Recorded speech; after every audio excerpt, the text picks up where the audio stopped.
আলোচক।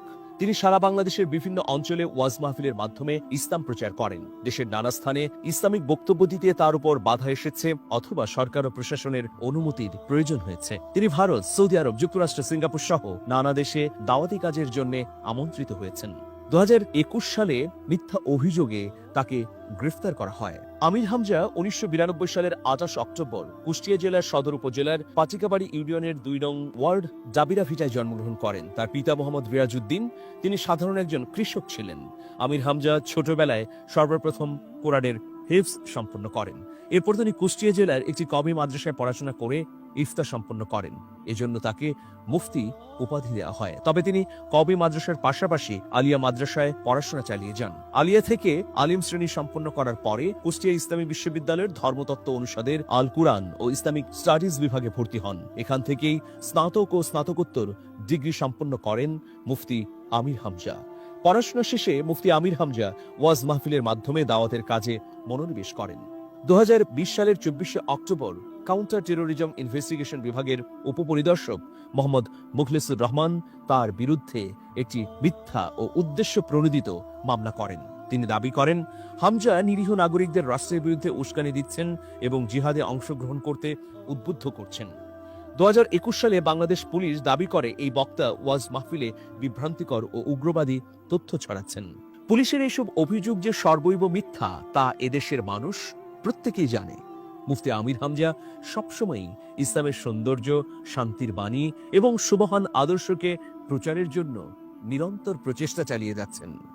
2021 সালের 24 মে পুলিশের কাউন্টার টেরোরিজম ইউনিট তাকে নিজ গ্রাম কুষ্টিয়ার জাবিরা ভিটা থেকে গ্রেফতার করে। তাকে রাষ্ট্রবিরোধী অভিযোগে সন্ত্রাস বিরোধী একটি মামলায় গ্রেফতার করা হয়।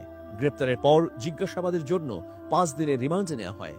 গ্রেপ্তারের পর 31 মে তিনি কাশিমপুর কারাগারে বন্দী ছিলেন। তিনি 925 দিন কারাগারে থাকার পর 2023 সালের 7 ডিসেম্বর জামিনে মুক্তি লাভ করেন। 2024 সালের 28 মার্চ তার বিরুদ্ধে চার্জশিট দাখিল করা হয়। বলা হয় তিনি জননিরাপত্তার অবনতি ও ইসলামী শরিয়াহ আইন প্রতিষ্ঠার জন্য কাজ করেছেন। 21 আগস্ট 2024 সালে সিঙ্গাপুরের স্বরাষ্ট্র মন্ত্রণালয়ে তার বিরুদ্ধে বিনা অনুমতিতে অভিবাসী শ্রমিকদের মধ্যে ওয়াচ করার অভিযোগ করেন এবং তদন্ত শুরু করে। মন্ত্রণালয়ে আরও বলা হয় তিনি শ্রমিকদের মধ্যে চরমপন্থী শিক্ষার প্রসার করেছিলেন। মুফতি আমির হামজার বিরুদ্ধে এইসব অভিযোগ দেশে এবং বিদেশের মাটিতে এনেছে ফ্যাসিবাদী অপগোষ্ঠীর সমর্থকরাই। তারা চেয়েছে মুফতি আমির হামজার কণ্ঠকে রুদ্ধ করে দিতে। কিন্তু মুফতি আমির হামজা ইসলামের সৌন্দর্যকে প্রচারের জন্য সবসময় দৃঢ় চেতা ও অনড় থেকেছেন বলে অবশেষে সত্যেরই জয় হয়েছে। আবারও ফিরে এসেছেন আমাদের মাঝে এবং সারা বাংলাদেশে ছড়িয়ে পড়ছে তার দিক নির্দেশনামূলক আলোচনাগুলো। ফলশ্রুতিতে মুফতি আমির হামজার কাছ থেকে অনুপ্রাণিত হচ্ছেন এদেশের লাখ লাখ তরুণ প্রজন্মের প্রতিনিধি। প্রভু তুমি বলেছ রাসূল দেবে না, বলনি দেবে না মোরে, বলনি দেবে না হামজা তারি, খালিদ বিজয়ী সমর। প্রভু তুমি বলেছ রাসূল দেবে না, বলনি দেবে না মোরে, বলনি দেবে না হামজা তারি, খালিদ বিজয়ী সমর। প্রভু তুমি বলেছ রাসূল দেবে না, বলনি দেবে না ওমরের যুগ, রাশেদার সেই খেলাফত, ফিরিয়ে দেবে না আলোর সমাজ, কেটে কেটে আধারে রাত। বলনি দেবে না ওমরের যুগ, রাশেদার সেই খেলাফত, ফিরিয়ে দেবে না আলোর সমাজ, কেটে কেটে আধারে রাত। পৃথিবীতে আর তুমি প্রভু দেবে না, খুলে সোনালি দোর, বলনি দেবে না হামজা তারিক, খালিদ বিজয়ী সমর। প্রভু তুমি বলেছ রাসূল দেবে না। পৃথিবীর দিকে দিকে শুধু হাহাকার, লাঞ্ছিত মানবতা, মজলুমানেরই আহাজারিতে বয় বাতাসে বিষণ্ণতা। পৃথিবীর দিকে দিকে শুধু হাহাকার, লাঞ্ছিত মানবতা, মজলুমানেরই আহাজারিতে বয় বাতাসে বিষণ্ণতা। পুনরায় পাঠাও গো ওমর আবার, কাটুক আঁধার এই ঘোর, বলনি দেবে না হামজা তারিক, খালিদ বিজয়ী সমর। প্রভু তুমি বলেছ রাসূল দেবে না, বলনি দেবে না মোর, বলনি দেবে না হামজা তারিক, খালিদ বিজয়ী সমর। প্রভু তুমি বলেছ রাসূল দেবে না।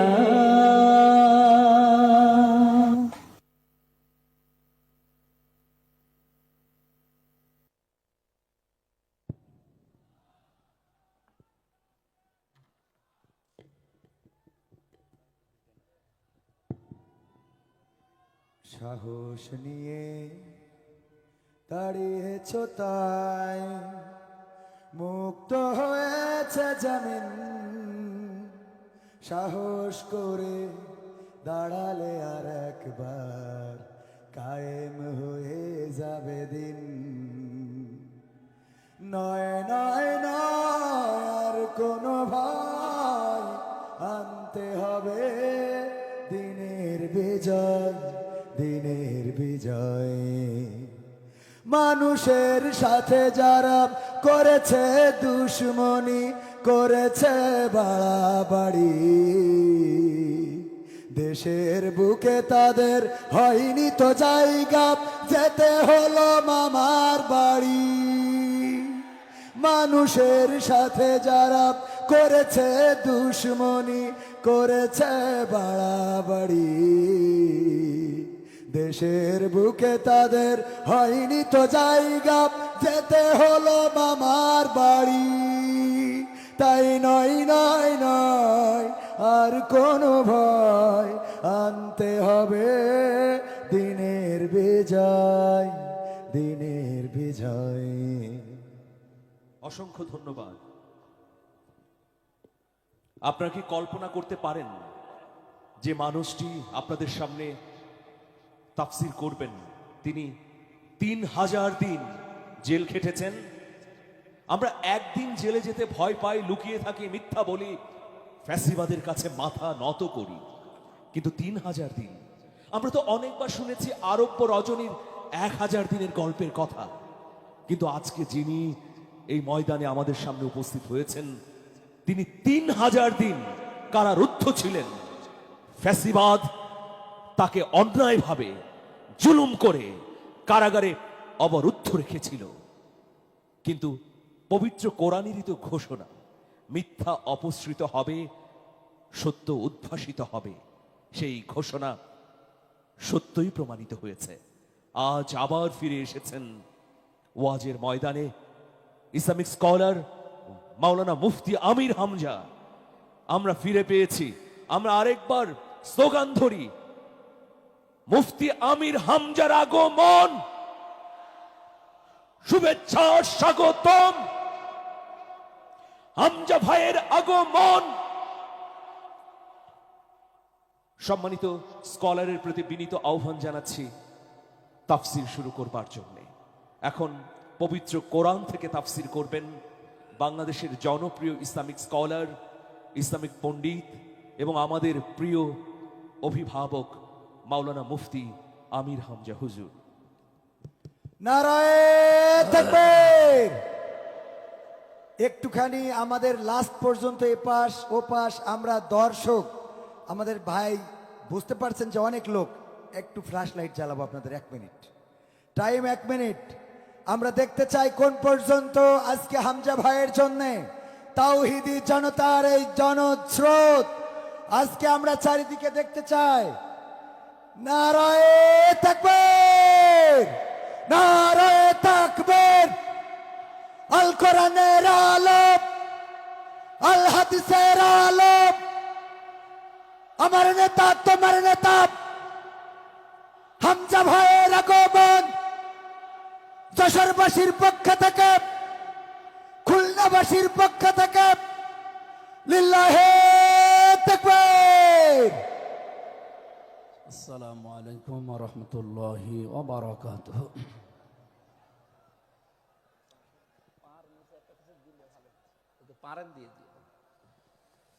আলহামদুলিল্লাহি রাব্বিল মাশরিকাইনি ওয়া রাব্বিল মাগরিবাইন আল্লাযী খালাকা কুল্লা শাইইন যাওজাইন ওয়া আওজাবা আলাইনা লিইহসানা বিল ওয়ালিদাইন ওয়া নাশহাদু আল্লা ইলাহা ইল্লাল্লাহু ওয়াহদাহু লা শারীকা লাহু ওয়া আশহাদু আন্না মুহাম্মাদান আবদুহু ওয়া রাসূলুহু সাইয়্যিদুল কাওনাইন সাল্লাল্লাহু আলাইহি ওয়া আলা আলিহি ওয়া আসহাবিহি ওয়া আতবাইহি আজমাইন লাইলা ওয়া নাহারান ফিত তারফাইন। فقد قال الله تعالى في كلامه المجيد وبرهانه التوحيد জবান খুলে পড়ে না আউযু বিল্লাহি মিনাশ শাইতানির রাজিম বিসমিল্লাহির রহমানির রহিম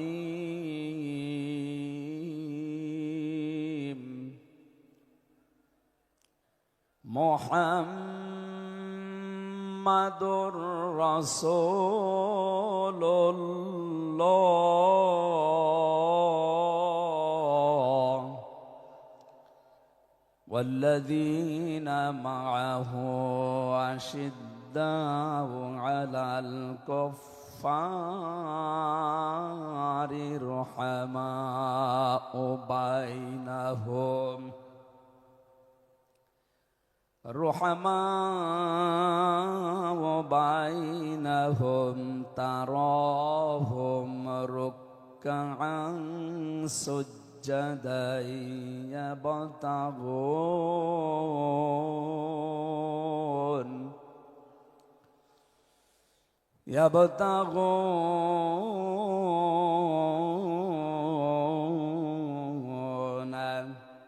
فضلا من الله ورضوانا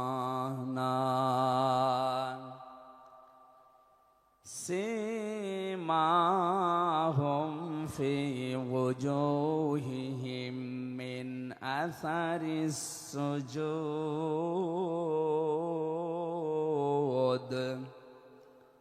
ذلك مثلهم في التوراة ومثلهم في الإنجيل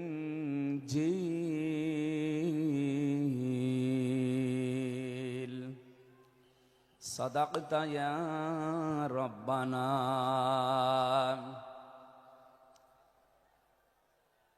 عن أبي هريرة رضي الله تعالى عنه قال قال النبي صلى الله عليه وسلم من أحب لله وأبغض لله وأطاع لله ومنع لله فقد استكمل الإيمان রাহু মুসলিম। ওয়ামা যাদাহুম ইল্লা ঈমানা ওয়া তাসলিমা। আল্লাহুম্মা সাল্লি আলা মুহাম্মাদ ওয়া আলিহি ওয়া আসহাবিহি ওয়া বারিক ওয়া সাল্লিম। আল্লাহুম্মা সাল্লি আলা মুহাম্মাদ ওয়া আলিহি ওয়া আসহাবিহি ওয়া বারিক ওয়া সাল্লিম। আল্লাহুম্মা সাল্লি আলা মুহাম্মাদ ওয়া আলিহি ওয়া আসহাবিহি ওয়া বারিক ওয়া সাল্লিম। আলহামদুলিল্লাহ, বাংলাদেশের ঐতিহ্যবাহী জেলা যশোর আদ্দিন সকিনা মেডিকেল কলেজ প্রাঙ্গণে পুলের হাট যশোর 3 দিন ব্যাপী ঐতিহাসিক তাফসিরুল কোরআন মাহফিলের দ্বিতীয় রজনীর স্বনামধন্য সভাপতি অতদ অঞ্চলের তৃতীয় সন্তান, ইসলামিক চিন্তাবিদ, চিকিৎসাবিদ মরহুম শেখ আকিজউদ্দিন, তার বড় সন্তান আলহাজ ডাক্তার শেখ মহিউদ্দিন, আতালাল্লাহু উমরাহু ওয়া বারাকাল্লাহু ফি হায়াতি, বলেন আমিন। এ মাহফিলে এতক্ষণ যিনি কথা বললেন ইসলামিক চিন্তাবিদ, মুফাসসিরে কোরআন ছোট ভাই মাওলানা রফিকুল ইসলাম মাদানী দামাত বারকাতুহুমুল আলিয়া। আগামীকাল যিনি আসবেন বিশ্বনন্দিত মুফাসসিরে কোরআন, ইসলামিক চিন্তাবিদ, বাংলাদেশের কৃতি সন্তান ডক্টর মিজানুর রহমান আজহারি দামাত বারকাতুহুমুল আলিয়া। আগামীকাল আসবেন আলেমদের মাথার তাজ, ইসলামিক চিন্তাবিদ, মুফাসসিরে কোরআন জনাব শাইখ আহমদুল্লাহ, আতালাল্লাহু উমরাহু ওয়া বারাকাল্লাহু ফি হায়াতি, সকলে বলেন আমিন। গতকাল এখানে যিনি আলোচনা রেখেছেন শাইখুল হাদিস ইবনে শাইখুল হাদিস, আমার কারাগারের সাথী, ইসলামিক চিন্তাবিদ, শিক্ষাবিদ, মুফাসসিরে কোরআন আল্লামা মামুনুল হক হাফিজাহুল্লাহ। গতকাল আলোচনা রেখেছেন শ্রদ্ধাভাজন বড় ভাই মুফাসসিরে কোরআন আব্দুল হাই মোহাম্মদ সাইফুল্লাহ, আতালাল্লাহু উমরাহু ওয়া বারাকাল্লাহু ফি হায়াতি, সকলে বলেন আমিন।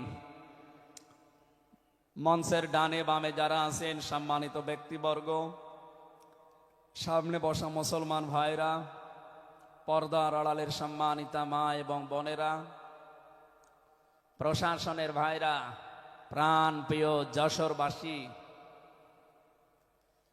আমি প্রথমে দোয়া করছি মহান রব্বুল ইজ্জাত আল জালালের দরবারে মরহুম শেখ আকিজউদ্দিন, তার একজন সন্তান এ দুনিয়া থেকে বিদায় নিয়েছে। এ মাহফিল যিনি এককভাবে বাস্তবায়ন করতেন খুলনা বেজেরডাঙ্গার ময়দানে, উনি কয়েক বছর আমাদের ভেতরে নেই, আলহাজ শেখ মমিন উদ্দিন, আল্লাহ রাব্বুল আলামিন তার কবরটাকে যেন জান্নাতুল ফেরদাউস বানিয়ে দেন, বলেন আমিন। দল মত জাতি বর্ণ ধর্ম নির্বিশেষে কোরআনে কারিম শোনার জন্য যারা এই ময়দানে ছুটে এসেছি রাতের বেলা, আমরা যে খুশি প্রকাশ করার জন্য বলছি আলহামদুলিল্লাহ। সম্মানিত দুইজন উপস্থাপক, আজকে আপনাদের সামনে যারা কথা বলছিলেন, আপনাদের যশোরের কৃতি সন্তান, বিশিষ্ট সঙ্গীত শিল্পী, শ্রদ্ধাভাজন বড় ভাই জনাব কবির বিন সামাদ দামাত বারকাতুহুমুল আলিয়া।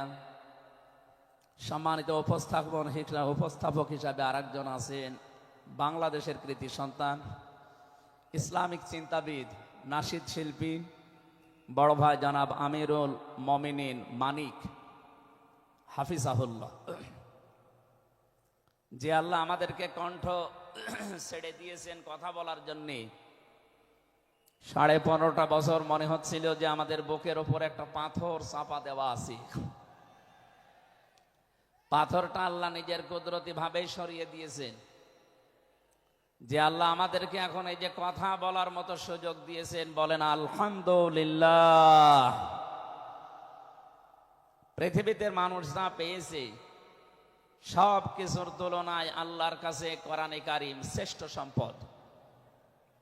আজকের এই ময়দানে সম্পর্ক শুধু কোরআনে কারিমের সাথে, নয়তো আমরা এই হাজার লক্ষ মানুষেরা এ রাতের বেলা প্রচন্ড শীত অপেক্ষা করে আসতাম না। শুধুমাত্র শেখ মহিউদ্দিন সাহেব ডাক দিলে আমরা আসতাম, বিষয়টা এমন না। এখানে সম্পর্ক এই সৌন্দর্যের সাথে কোরআনের। এই জন্য যারা স্বেচ্ছাসেবকের দায়িত্বে আছেন, আমি তাদেরকেও ওয়েলকাম জানাচ্ছি, ধন্যবাদ জানাচ্ছি। তাদের এই কষ্ট, তাদের এই শ্রম আল্লাহ রাব্বুল আলামিন যেন জান্নাতে যাওয়ার পাতিহ বানিয়ে দেন, বলেন আমিন। কোরআনে কারিমে রব্বুল আলামিন বলেন, কুল বিফাদলিল্লাহি ওয়া বিরহমাতিহি ফাবিযালিকা ফালিয়াফরাহু হুয়া খায়রুম মিম্মা ইয়াজমাউন। বলেন আল্লাহু আকবার। আল্লাহ পাক বলেন, নবী আপনি বলুন, তাম পৃথিবী যা পেয়ে আনন্দে আছে, যা গেইন করে, যা অ্যাচিভ করে, যা অর্জন করে, আমি আল্লাহর কাছে কোরআনে কারিম শ্রেষ্ঠ সম্পদ। সুতরাং কোরআন যারা পেয়েছে তারা যেন আনন্দ করে। আজকে খুলনা বিভাগের মানুষগুলো, খুলনা বিভাগ সহ বাংলার অন্যান্য বিভাগ থেকেও মানুষেরা আজকে এসেছে কোরআনে কারিম সত্যি যারা শোনার জন্য, বোঝার জন্য এসেছি। এটা পুরা এখন ইবাদত চলছে। আমরা খুশি দুনিয়ার সব কিছুর তুলনায় আজকে, বলেন আলহামদুলিল্লাহ। প্রাণ প্রিয় শ্রোতা মণ্ডলী, কোরআনের শ্রোতা যারা আমরা এখানে বসে আছি, এর আগে যারা দুনিয়ায় কোরআনে কারিম শুনেছে, কিয়ামত পর্যন্ত যারা শুনবে, কোরআনে কারিম এই শ্রোতাকে 3 ভাগে বিভক্ত করে দিয়েছে। এখানে ওই 3 প্রকার মানুষ আছে, কিয়ামত পর্যন্ত তারা থাকবে। প্রথম নাম্বার, এই কোরআনে কারিম শোনার পরে যারা বাধা দিয়েছিল এই দুনিয়ায়, আল্লাহর কোরআন তাদেরকে ঘোষণা দিয়েছে তারা কাফের। এই বাংলাদেশে আমরা এই 54 বছরে নামধারী মুসলমান, কিন্তু অনেক কাফেরের আচরণ দেখতে পেয়েছি। সূরা হামিম সাজদার 26 নম্বর আয়াতে আল্লাহ তাদের পরিচয় দিয়েছেন, وَقَالَ الَّذِينَ كَفَرُوا لَا تَسْمَعُوا لِهَذَا الْقُرْآنِ وَالْغَوْا فِيهِ لَعَلَّكُمْ تَغْلِبُونَ। আল্লাহ পাক বলেন, কাফেরেরা সিদ্ধান্ত নিয়েছিল সব চলতে দেওয়া যাবে, মুহাম্মাদের কোরআনে কারিম এটা চলতে দেওয়া যাবে না। কারণ তারা বুঝেছিল এটা 1500 বছর আগে নাসিল হওয়া। ভালোভাবে আবু জেহেল টের পেয়েছিল, বুঝেছিল এ কোরআনে কারিম মুহাম্মদুর রাসূলুল্লাহ যেটা বোঝাতে চায়, এটা যদি সত্যি জনগণ বুঝতে পারে আর মেনে নেয়, আমি যে অবৈধ চেয়ারে বসে আছি এই চেয়ার থাকবে না। যুগে যুগে যারা কোরআন বাধা দিয়েছে তারা এইটাই টের পেয়েছে। তারা খুব ভালোভাবে জানে কোরআন যারা প্রচার করে, সত্যিই কোরআনের এই কথাগুলো যদি সাধারণ মানুষেরা, জনগণ বুঝে ফেলে, আমরা যে শয়তানি করি, আমরা যে অবৈধভাবে টিকে আছি, এইটা থাকবে না। এই জন্য বাস্তবতা হচ্ছে কোরআন শুনলে বাধা দেবে এরা 1 নম্বরে কাফের। আমরা জানি কাফের মারা গেলে জানাজা হয় না, হয়? বলেন বলেন। কাফেরের জন্য দোয়া করাও জায়েজ নেই। আল্লাহ রাব্বুল আলামিন বলেন, মা কানা লিন-নাবিয়্যি ওয়াল্লাযীনা আমানু আইয়াস্তাগফিরু লিল মুশরিকিন ওয়ালাউ কানু উলি কুরবা মিন বা'দি মা তাবায়্যানা লাহুম আন্নাহুম আসহাবুল জাহিম।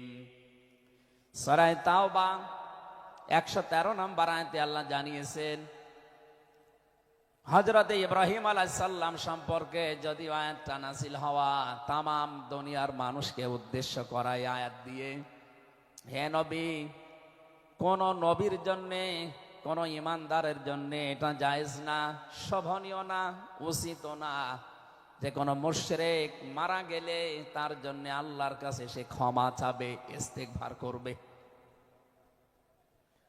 ওয়ালাউ কানু লিকুরবা, আল্লাহ পাক বলেন যদিও এটা নিজের নিকট আত্মীয় হয়, মা তাবাজ্জানা লাহুম আন্নাহুম আসহাবুল জাহিম, যার প্রতি এটা প্রমাণ হয়ে গেছে যে লোকটা জাহান্নামে যাবে, যার কাজকর্ম, যার ঈমান আমল আকীদা দেখে টের পাওয়া যায়, এইরকম মানুষের জন্য কোনো ঈমানদার না কোনো নবীর জন্যও দোয়া করা, ইস্তিগফার করা জায়েজ নেই। বলেন নাউজুবিল্লাহ।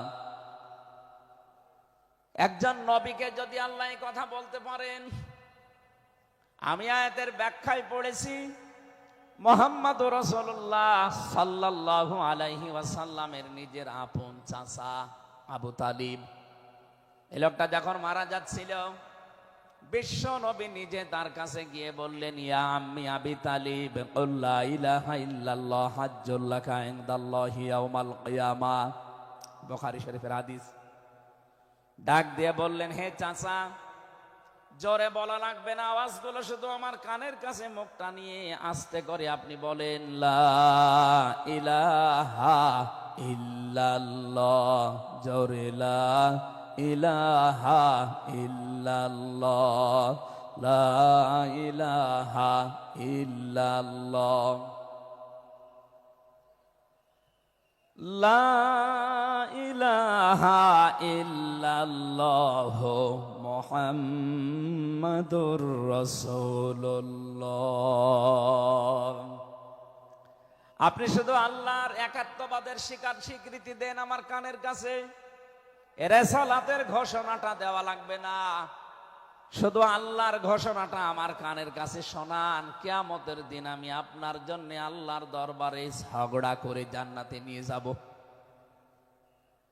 পাশে যারা দাঁড়িয়েছিল তাদের কারণে লোকটা পড়তে পারে নাই, নবীজির মন খারাপ হয়ে গেল। সঙ্গে সঙ্গে সূরা কাসাসের 56 নাম্বার আয়াত নিয়ে ফেরেশতা জিবরাইল হাজির হয়ে গেছে। ইন্নাকা লা তাহদি মান আহবাবতা ওয়ালাকিন্নাল্লাহা ইয়াহদি মাইয়াশা ওয়া হুয়া আ'লামু বিল মুহতাদিন। আল্লাহ পাক বলেন, হে নবী, আপনি যাকে ভালোবাসেন, যাকে পছন্দ করেন, যাকে মনে করবেন আপনি হেদায়েত দেবেন না, আপনি পারবেন না, কারণ হেদায়েত আমি আল্লাহ আপনার হাতে দেইনি, হেদায়েত আমি আল্লাহ নিজের হাতে রেখে দিয়েছি। আমি আল্লাহ যাকে ইচ্ছা তাকে এটা দান করি, আর আমি আপনার চাইতে ভালো জানি যে হেদায়েত পাবে কে। জেলখানার ভেতরে 3টা বছর আল্লামা মামুনুল হক হাফিজাহুল্লাহ, আমরা দুইজন এক জায়গায় ছিলাম। সকালে এবং দুপুরের খাবার আমরা এক জায়গায় খেতাম। মাঝে মাঝে আমারে বলতেন যে, হামজা, বাইরে যদি আল্লাহ নিয়ে যায় কোনোদিন কাফেরের জানাজায় যাব না, পড়াবো না। আমারে বারবার জিজ্ঞাসা করেছি, ভাই আপনি কাফের পান কোথায়? বাংলাদেশে তো সেরকম কাফের আমরা দেখি না।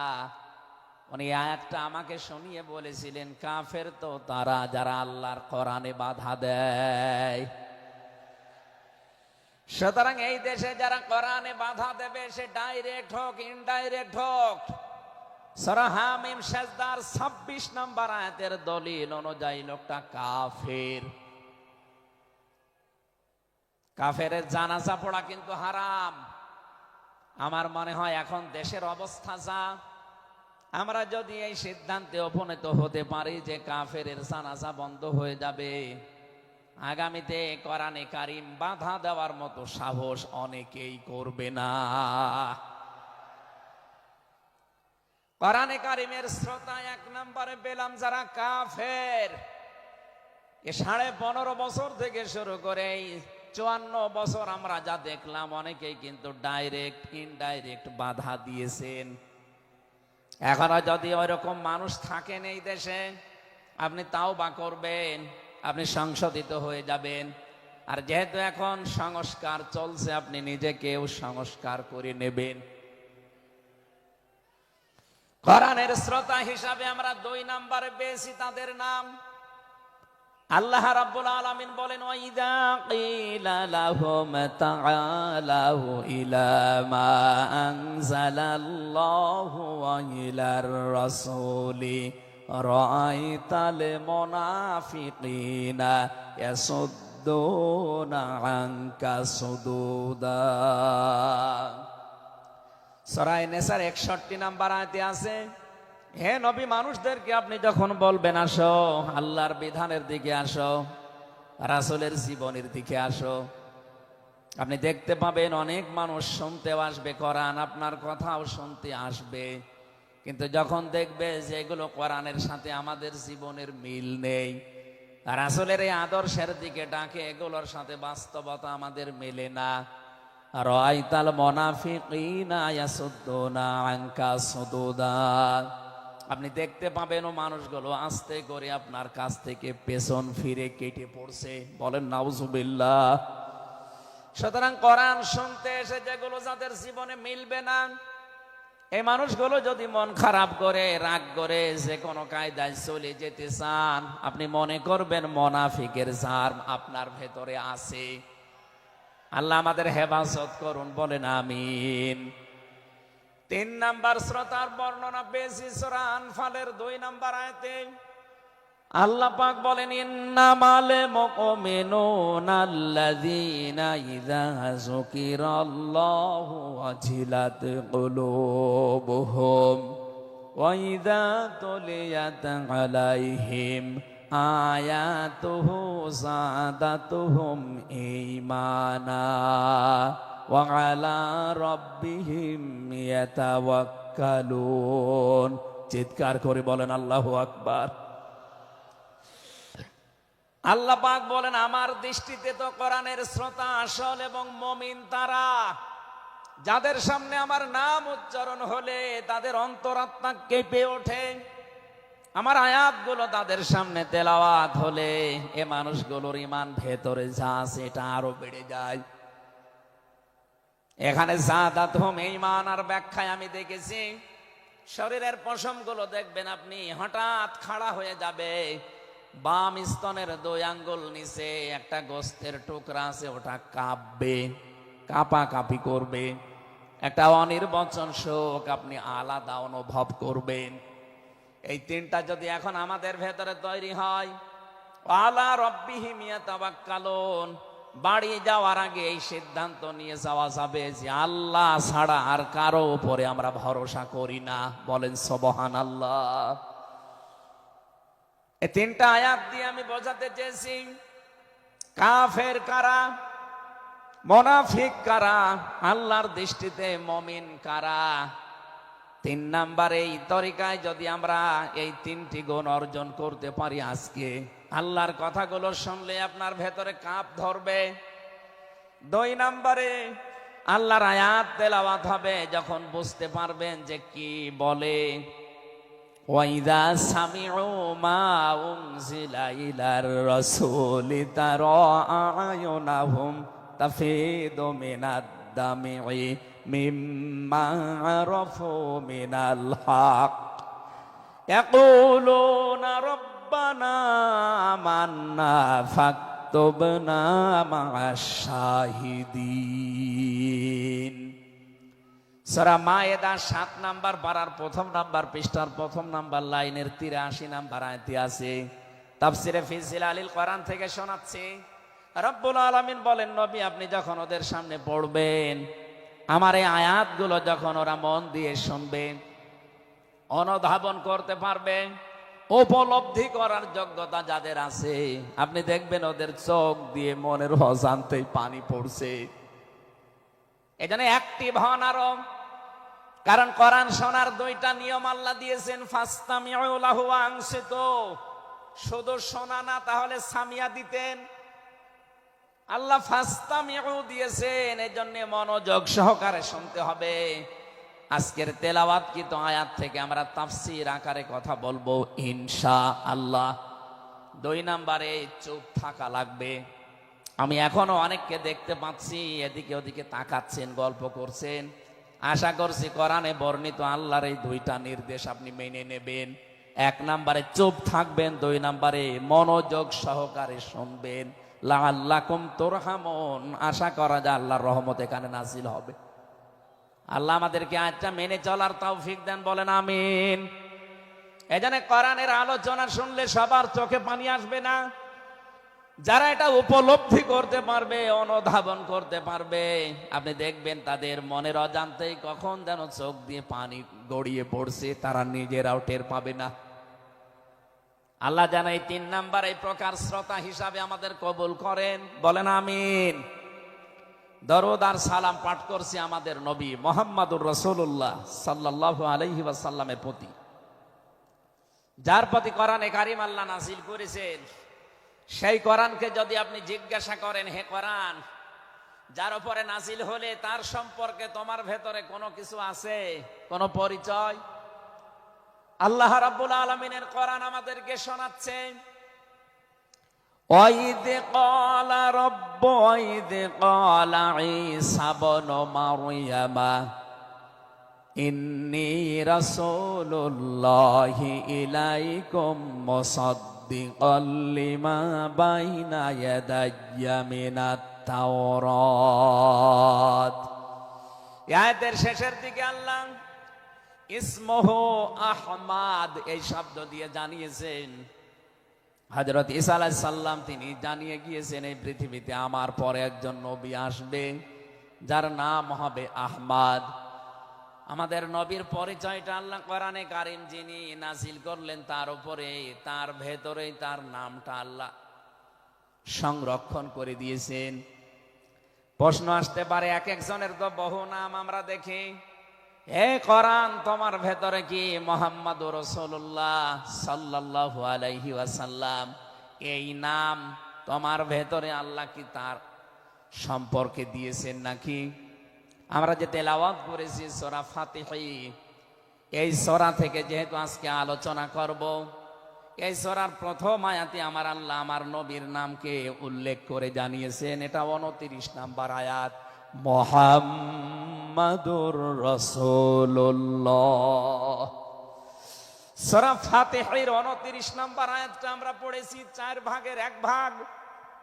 এই আয়াত থেকে আমরা আজকের আলোচনার বিষয় সাজিয়েছি। আমার আজকের বিষয়বস্তু, আমরা মুহাম্মাদুর রাসূলুল্লাহর উম্মত হতে চাই। সত্যি যদি আল্লাহর দৃষ্টিতে বিশ্বনবী মুহাম্মদুর রাসূলুল্লাহর উম্মত আমরা হতে চাই, মাস্ট বি তেলাওয়াতকৃত আয়াতের এই বর্ণিত গুণগুলো আমাদের এখন থেকেই অর্জন আরম্ভ করা লাগবে। আমি সহ যারা এসেছি অবশ্যই আল্লাহ এই গুণগুলো এখন থেকে যেন পালন করার তৌফিক আমাদেরকে দান করেন, আমিন। সূরার নাম সূরা ফাতিহা, ফাতাহ মানে বিজয়। এ সূরার প্রথম আয়াতের ভেতরে এই শব্দটা আছে, এখান থেকে নামকরণ করা হয়েছে। আল্লাহ রাব্বুল আলামিন বলেন, ইন্না ফাতাহনা লাকা ফাতহাম মুবিনা। অবশ্যই হে নবী, আমি আপনাকে একটা সুস্পষ্ট বিজয়ের সুসংবাদ দিচ্ছি। এই বিজয়ের ঘটনা তো ঐতিহাসিকভাবে ইবনে কাসিরের ভেতর থেকে আমি শিক্ষার জন্য এবার বলছি। এদিকে খুব অ্যাক্টিভ হয়ে থাকবেন। এই সূরা ফাতিহার 18 নম্বর আয়াত। আমার যতটুকু পড়াশোনা আছে, আমার যতটুকু লেখাপড়ার স্টাডি আছে, এই আয়াতটা এখন বাংলাদেশে সবচাইতে বেশি প্রয়োজন। সূরা ফাতিহা 18 নম্বর আয়াত। যে যেখানে আছেন, দাঁড়িয়ে আছেন, বসে আছেন, শুয়ে আছেন, কান এবার খাড়া করে দেন। হুদায়বিয়ার সন্ধির যে ঘটনা আমরা শুনেছি এতদিন পর্যন্ত, শুধু শুনেছি অনেকে, কিন্তু এখান থেকে শিক্ষাটা আজ অনেকে নেয়নি। বাংলাদেশের এখন যে অবস্থা, এই শিক্ষা নেওয়ার সময় এখনই। নবীজি 1400 মানুষ নিয়ে এসেছিলেন সাহাবা একরাম নিয়ে হজ করার জন্যে। হুদাইবিয়া নামক যে জায়গাটা এখন কূপ আছে এখানে, এই জায়গায় নবীজি আশ্রয় নিলে আস্তানা গাড়লেন, তাবু গাড়লেন। কাফেরদের পক্ষ থেকে এখানে প্রতিবন্ধকতা সৃষ্টি করা হয়েছে যে না, আপনাদেরকে আমরা আর যেতে দেব না। বিশ্বনবী তাদেরকে প্রস্তাব দিলেন যে আমরা কিচ্ছু নিয়ে আসিনি সাথে করে, শুধু হজ করেই চলে যাব। কাফেরদের পক্ষ থেকে আওয়াজ এলো না, আপনাকে আমরা যেতে দেব না, তবে আমাদের একটা প্রস্তাব আছে, আপনি যদি আগামী বছরে আসেন হজ করে যেতে পারবেন, কিন্তু এবছরে আপনাদেরকে আমরা আল্লাহর ঘর কাবায় যেতে দেব না। কি নিষ্ঠুর আচরণ তাকান! আল্লাহ পাকের নবী আল্লাহর ঘর তাওয়াফ করবে, বাধা দিচ্ছে যারা আল্লাহকে বিশ্বাস করে না তারা। এ বাংলাদেশে 50টা বছর কোরআনে কারিম প্রচার করেছে যারা, কোরআনের পাখি শহীদ আল্লামা দেলাওয়ার হোসাইন সাইদি রহমতুল্লাহ আলাইহি, তার নামে মামলা দেওয়া হয়, কেস দেওয়া হয়, তিনি নাকি ধর্মীয় অনুভূতিতে আঘাত দিয়েছে। আমার তো মনে হয় 1500 বছর আগে নবীজিকে যারা বাধা দিয়েছিল আল্লাহর ঘর কাবায় হজ করতে দেবে না, 1500 বছর পরে যেন তাদের প্রেতাত্মারাই ফিরে এসেছে। আল্লাহর নবী বললেন ঠিক আছে, ওসমানকে পাঠালাম। হযরত ওসমান ইবনে আফফান রাদিয়াল্লাহু তাআলা আনহু তিনি গেলেন। হযরত ওসমানকে তারা আটক করার পরে ঘোষণা দিয়ে দিল কতিলা ওসমান ইবনে আফফান, ওসমানকে হত্যা করা হয়েছে। এ সংবাদ যখন নবীজির কাছে এসেছে, যশোরবাসী খুব খেয়াল করেন, এখানে হযরতে ওসমানকে তারা হত্যা করার ঘোষণা দিয়ে মিথ্যা একটা সংবাদ পাঠিয়ে দিয়েছে নবীজির কাছে। নবীজি সাহাবায়ে কেরামকে বললেন, যারা ইহরামের কাপড় পরে এসেছিলে সব এখন খুলে ফেলো। সাহাবায়ে কেরাম বলেন, হে রাসূল, ইহরামের কাপড় খুললে হজ? বলে হজ আগামী বছর। বাংলার মুসলমানেরা, আমি কেন বলছি এই আয়াতটা 2-1 মিনিট পরে আপনি টের পাবেন। দ্বিতীয় নম্বর, নবীজি বললেন আজকে রমজান মাস, এটা এ রমজান মাসের এখন আর আধা ঘন্টা 1 ঘন্টা সময় আছে মাত্র ইফতারি করার, এখনই ভেঙে ফেলো, ইফতারি করে ফেলো।